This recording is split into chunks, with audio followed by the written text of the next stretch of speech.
Now, the rest of the story. Oh, look at that. She's dusty. I had to shut the 46 off because that dust cloud just came swooping across our grain carts here. And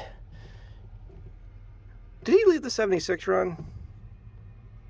I don't think he did. Ryan's the one that parked that.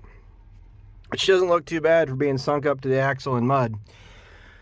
We're combining, and my initial opinion on running the 9770 with the 30-foot platform, and my honest opinion is we have never harvested beans properly until today. I mean, we ran a 6620 and a 9510 and now this 9770, but that 20-foot platform that we had on the 6620 and the 9510 that my grandpa had bought was pretty well shook when he bought it, and this head is just running absolute circles around the previous setup.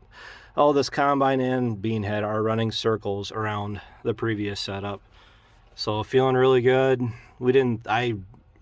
Starting this morning, I didn't think we'd be able to run. We went around, we checked all of the local farms, I mean the close to home farms, and everything didn't really pass the pop test when you bite into any of the beans and they actually pop versus they kind of mash in your teeth.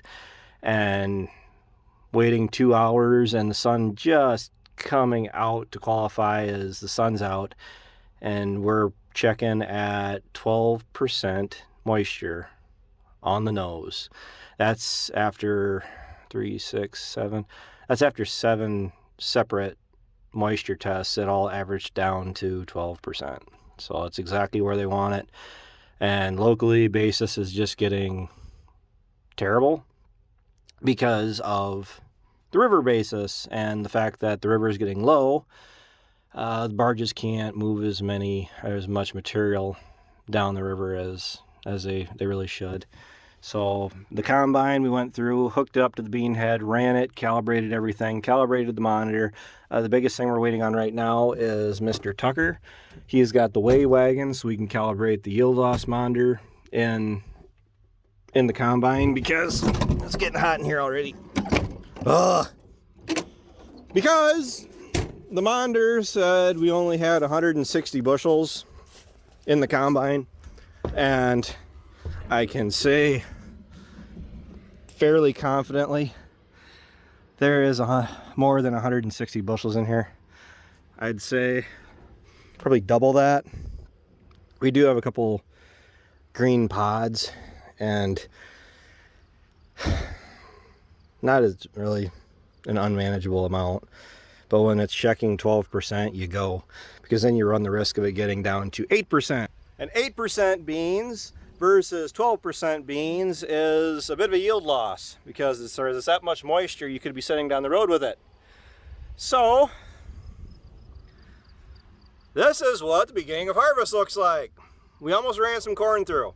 We checked some corn at home on the corn strip just below the combine, actually, and that tested at 24%. Most guys would say go. Thing is, we would generally prefer to do all of our beans first before we do corn.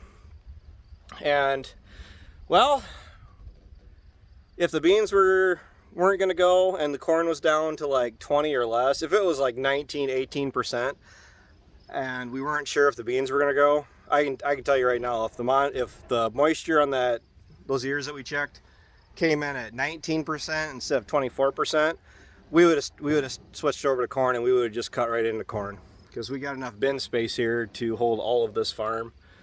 And overall, outside of the chance of rain on Wednesday, kind of some partly cloudy skies,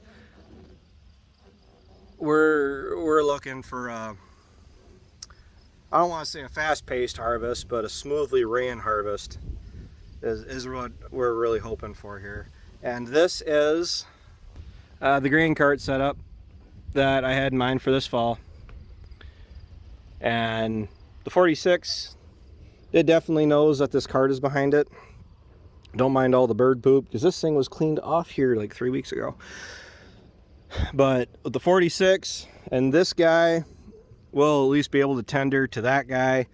I'm gonna wrap a chain around the 3-point arms to support the drawbar on the 76 yet. I just haven't done that, but I'm a little behind because I had a bunch of stuff I wanted to do for today that didn't happen because I got very, very, very stuck with the 76 last night, and that was 3 hours of my afternoon just gone. And then I had to wash it off because there's no way I was gonna look at it like that. But doesn't she look beautiful? I mean, it is a rotary over the conventional walker style combines that the 6620 and the 9510 were, but 10 miles, not 10 miles an hour, that'd be wicked. 3 miles an hour to 4 miles an hour, pulling in 30 feet of soybean material. And I would say she's running north of 60, probably pushing 70 bushels to the acre. And that combine has not pulled down or grunted yet. So she's a beast.